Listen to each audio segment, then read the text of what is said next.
Welcome back. Today I am breaking down the juiciest updates from Welcome to Plathville. I am not arguing with you over the details of the divorce. The Plath family is basically TLC's answer to Shakespeare. Wholesome beginnings, but every storyline ends in betrayal. Ethan and Olivia's relationship has been one long battlefield, and season 7 gave us the final blow. They agreed to meet at a hotel to finally talk divorce. Olivia showed up ready to at least hear him out. Ethan, he arrived 2 hours late, blaming farm chores.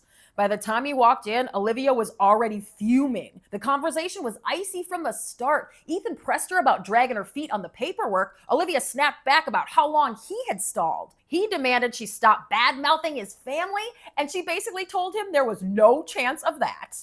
Moments later, he stood up, tossed a half-hearted "have a nice life" over his shoulder, and walked away. But Olivia didn't let the show have the last word. On Instagram, she explained she only agreed to the meeting because a producer told her that Ethan might apologize. She admitted she felt stupid for believing better and says she has zero plans to ever speak to him again. Their divorce is still not finalized, but Olivia dropped the mic. And while Ethan jumped into a new romance with Teegan, Olivia has quietly moved on with someone who feels very un-Plath, photographer and designer Brendan. They live together now, and it looks like a sharp contrast to Ethan's drama. The biggest twist? She was let out of her TLC contract after season 7 wrapped. That means while the rest of the Plaths are still locked in, Olivia's free to live and post however she wants. For longtime viewers, it's a shocking reversal. The girl who married into TLC's most controlling family is the one who actually escaped the cameras. Of course, Ethan didn't stay single for long. Enter Teegan, a young mom from the Midwest who first slid into his life literally through Instagram DMs. Micah's then girlfriend Veronica claims Teegan was a fame-hungry fan who messaged Ethan months before he finally answered. Once he did, they were inseparable.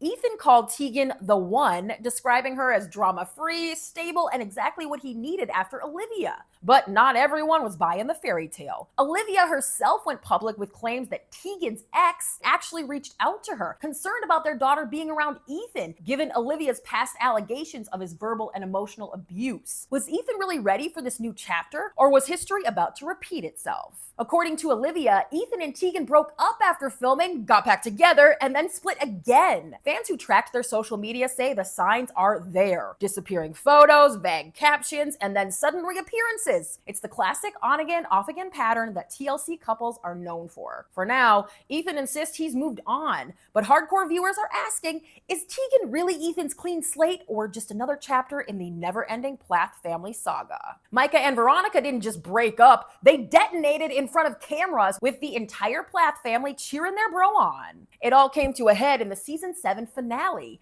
After a string of blow-ups, including Micah's brother Isaac destroying his nose over comments Veronica made at Lydia's wedding, the family staged a full-on intervention. Micah was faced with an ultimatum: either choose Veronica or choose his family. In one of the coldest TLC moments yet, Micah looked Veronica right in the eye and said, "We are done." Veronica sat in silence, then finally told cameras she deserved more than to get cheated on and lied about, before admitting she may have sabotaged things herself out of exhaustion with what she called a toxic family. But the real drama came after the cameras cut. Micah's mom urged him not to drive back to Florida with Veronica to get his stuff, so producers arranged a police escort. That's right, TLC's golden boy had cops walking him into the house he once shared with his girlfriend. Micah says both of them broke down in tears as he packed, with Veronica begging for closure and Micah confessing he had loved her like no one else before. Back on the family farm, he performed what he called a controlled burn, torching brush as a symbolic goodbye to Veronica. It was peak Plathville, dramatic, poetic, and slightly unhinged. But here's the kicker. While Micah retreated, Veronica went on the offensive.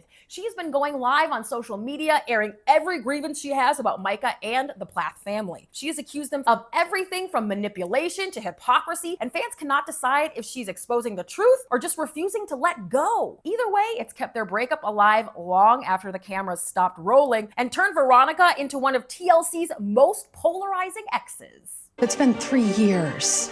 I want my life to move forward.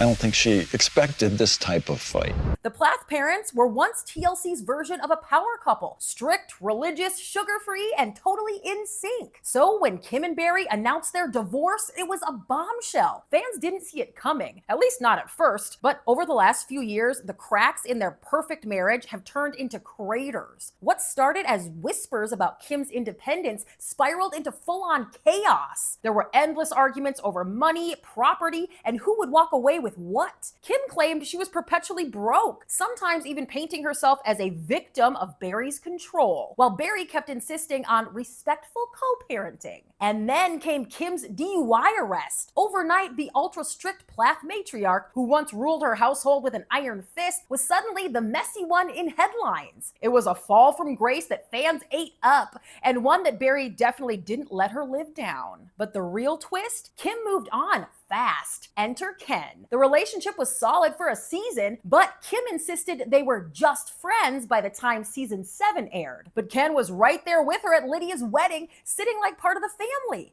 Fans are not buying this just friends label. The theory? Kim downplayed her romance with Ken as a divorce negotiation tactic, making it look like she wasn't shacked up with another man while battling Barry over the family's assets and custody of their 3 minor daughters. When they finally signed the divorce papers, TLC gave us one last awkward Plathville moment. Kim raised a glass of wine to her freedom while Barry ordered a mocktail. It was the perfect symbol of how different these two have become.